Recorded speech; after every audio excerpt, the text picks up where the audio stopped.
Brahma is unseen entity, an entity which is beyond the apprehension of my senses, that I cannot see with my own eyes. Idea here is in how do you and I regain my real version, which is Brahma.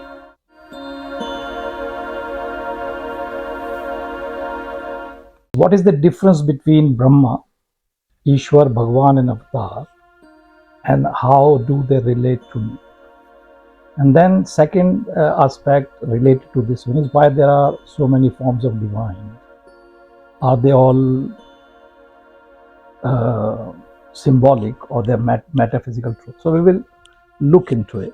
It's very important because I think a lot of young people that I've interacted with, it wouldn't be far too out to suggest that most of the Hindu young people are totally devoid of any idea about Hinduism or anything to do with it.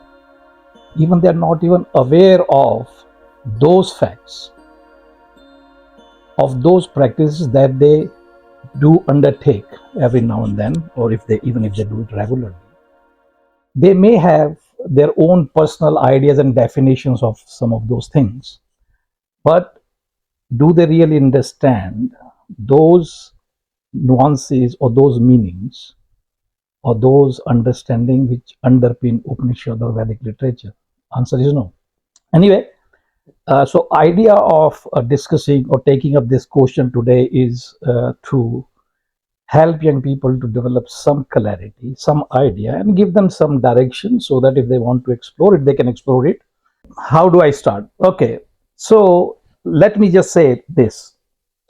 When humans began to become cultured and they started to live in societies and they started agriculture, those days, thousands upon thousands of years ago.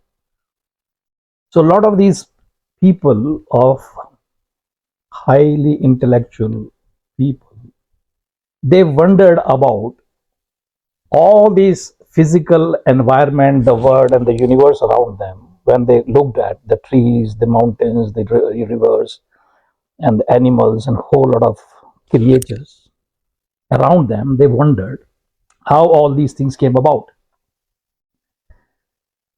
And they wondered, like any scientific mind today would, look at a phenomena and start to wonder and start to investigate the cause of that phenomena. In the same way, I am assuming those people who today we refer as rishis of the old, they must start wondering and wondered as to where all these things came about and how they were created. So after years of investigation into their wonderment, they come to a conclusion that all the effects that they see and observe around them must have a cause, because they were convinced in their mind that there must be a cause, because things can't just come into existence without a cause. And all of us agree as well that there must be a cause for everything that exists. So in the same way, they also concluded that there must be a cause for everything that they see around them. So then they started exploring what that cause could be or should be or was. So when they kept investigating into it, one of the hypothetical idea that arrived in their mind, and they thought that actually whatever that cause may be, we don't know at this point in time what that cause is, but be as it may, they took the hypothesis that all these effects are nothing but the cause itself manifesting itself in different shapes and forms. So they devised this hypothesis and they started to investigate, and they looked at so many objects around them, and they started to use those analogies to understand this phenomena, this cause that they were investigating. So they use certain analogies to help other people understand, like when you see all the gold ornaments, they are different size, different shapes, different forms. and they have different uses, and hence they are given different names. But essentially, all these ornaments are nothing but gold. In the same way, they looked at all these clay pots, and they found that all these clay pots have different shapes and size and usage, and depending on the usage, a name is given to them. So they may appear different, but essentially they are nothing but the clay. So in the same way, they concluded that for all these effects that exist around us must have a cause, and it is this very cause which is manifesting itself in different shapes and forms. So they come to this conclusion because they have to build an hypothesis to continue their investigation into it. And the investigation continued, and then they wanted to test if that is the case. Then they said, if you take gold out of gold ornaments, nothing will remain. If you take clay out of clay pots, nothing will remain. So they concluded that this cause, which is manifesting itself in different shapes and forms in the world outside, if that cause is to be removed, then nothing must remain. And then they started to look into, so they did a lot of data collection, they did research, they found out, they were looking into that common factor that is there in all existence in the world. And then they realized that there is one common factor in all the beings, whether they are material beings or living beings. They realized that there is one common factor, and that common factor was life, that everybody was life and lived by that cause. So then they said, okay, let's test it. So then they realized if you take life out of all these effects, whether they are plants, animals, or humans, they will perish. So then, after their investigation and research of hundreds of years or thousands of years, they realize this life principle is the cause for all to exist. So they gave these three laws, that all effects must have a cause. The cause itself is manifesting in different shapes and forms. And if you remove the cause out of the effect, nothing remains. So based on the three principles, three laws of existence, they concluded that it is this life principle which is common in all, and it is this life principle because of which things exist the way they do. So they concluded it is this life that is the cause of all the existence. So then they gave it a name, and they called it Om. It's a sound symbol. Obviously, I'm not going to go into detail as to why they decided to call it Om and why not Bhom or why not anything else. But fact of the matter is, you can call whatever you want to call it. But like in other sciences, for example, mathematics, you use a factor called x. You use x for a factor unknown in an equation. In like geometry, you use, to take this, calculate the radius of a circle, there is an unknown factor called pi. So the pi and the x, they are symbols of this unknown factor, unknown quantity. In the same way, this unknown factor, they called it Om, so that they can continue to talk about it. So this unknown factor was they referred to as Om. Eventually, then they found a Sanskrit term called Brahm. Brahm is the one of the main meanings of the word Brahm is the ultimate reality of the self. So Brahm is that life force in me, because of which the Sharir Man Buddhi that I am in right now is functional. If this life is taken out of me, I will perish. I won't exist, not for a second. So that is called Brahm. So Brahm is unseen entity, an entity which is beyond the apprehension of my senses, that I cannot see with my own eyes. So this Brahm has two aspects upon which they define it. First factor is it has no shape, and second, because it has no shape and I can't apprehend it with my sense organs, so I don't even know whether it has any attributes to it. So it is called formless and attributeless entity, that is called Brahma. So Nirakar, Nirguna Nirakar Brahma, that is what is the reference. So Brahma is my real nature, this ultimate reality which is pure, perfect and complete, is what my reality is. So that is my reality, which is discussed with reference to two aspects. It has no form and it has no attributes. So Nirguna Nirakar Brahma.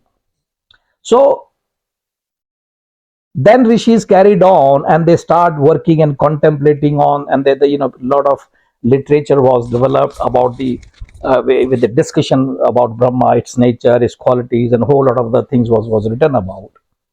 And eventually Vedas did compile all this data, and and then this Vedas were become a prescribed curriculum in a lot of gurukuls in Indian subcontinent.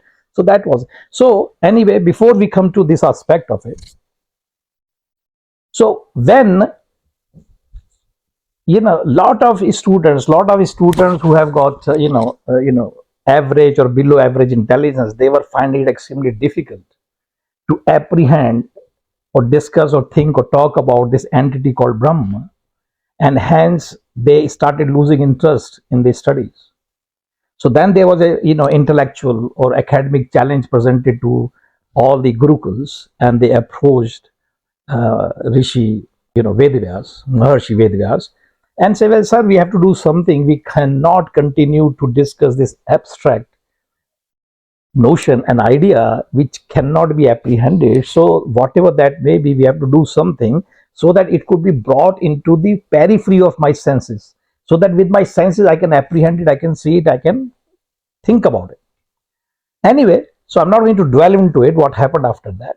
Then obviously they contemplated on the functions that Brahma performs. So they identify there are many functions, and they put them together into three broad categories, and they realized that Brahma is performing this the creation aspect, the sustaining aspect, and dissolving aspect.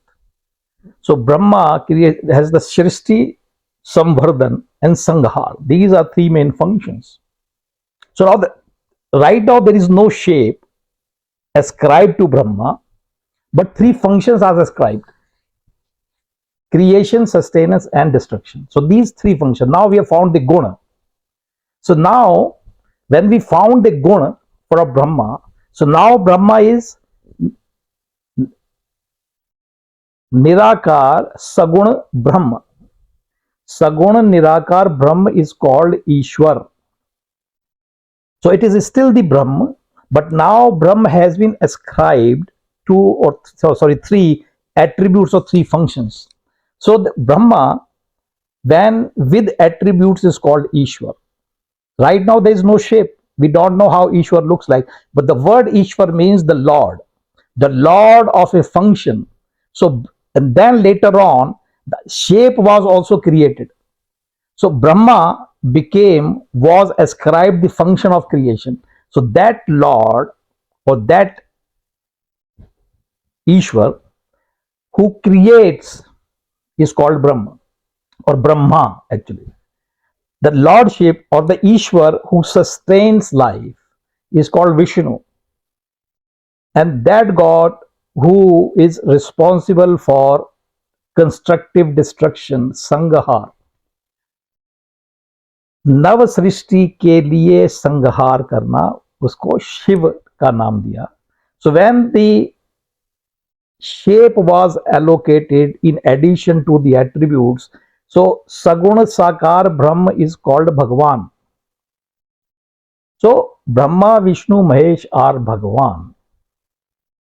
And when these attributes or these qualities of Bhagwan descend down to yours and my level, and when these attributes are manifested through a living being, whether it's a animal form or a human form, these descended qualities in a living being, when they are present in that living being, that being is called avatar. So this is how these things are defined, so that you have a clarity of understanding. So these avatars, you will find there are number of avatars of Vishnu and Shiva, and Bhagwan Ram and Bhagwan Krishna are the avatar of Vishnu, and these are the archetype, or the those standard for you and I to aspire and emulate and become that. So idea here is, how do you and I regain my real version, which is Brahma. So right now, what my understanding is about who I am, and your understanding about who you are, is an understanding which is based on my perceptions, developed out of all my experiences that I have had till date. So put together all those experiences and whatever perception I have created, that is what my understanding is about myself. That my name is Anupam, I am a male, I am a son of, brother of, husband of, neighbor of, student of, all these roles. These are all my perceptions that I have created based on the experiences I have gained through my sharir mana buddhi. So all the experiences I've gained from my body, mind and intellect, the collective perception is what forms my identity. So what I think I am is a creation of my perception. So what is a perception can never be reality. It's a creation of my mind. So my identity is created by my mind. So that is not reality. So what is my reality as per Upanishads? My reality is that Brahma. That is my real nature, which is pure, perfect and taintless. Pure, perfect, complete and taintless. It is not maligned. Like my idea of my personality is full of lot of imperfections. I think I am not competent. I think I am not intelligent. I think nobody cares about me. Nobody. So these are all the ideas. So these are all taints and impurities that I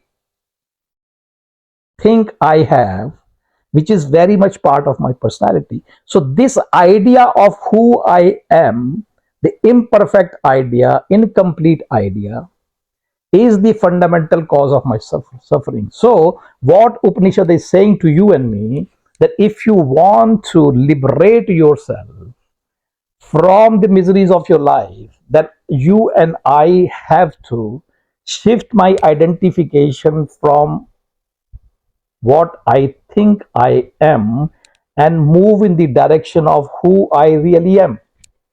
So this transition is the process that is being taught by the Upanishad, and that is the call of the Upanishad, that all, if you are interested, if you are keen to liberate yourself from the miseries of life, you have to identify with your real nature. That is the bottom line.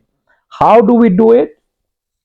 We will talk about in some other video, and that is the prescription.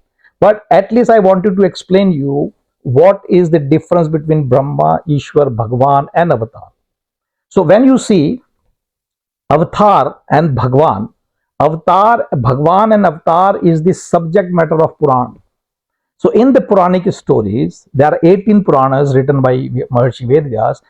The lot of stories of relationship, their work, their acts, their qualities, their temperament, all those things are discussed using the storytelling as a format to communicate those personality attributes of Bhagwan, so that you and I can listen to those stories and understand what are the attributes that I must develop within myself to move in the direction of my real personality. That is the idea.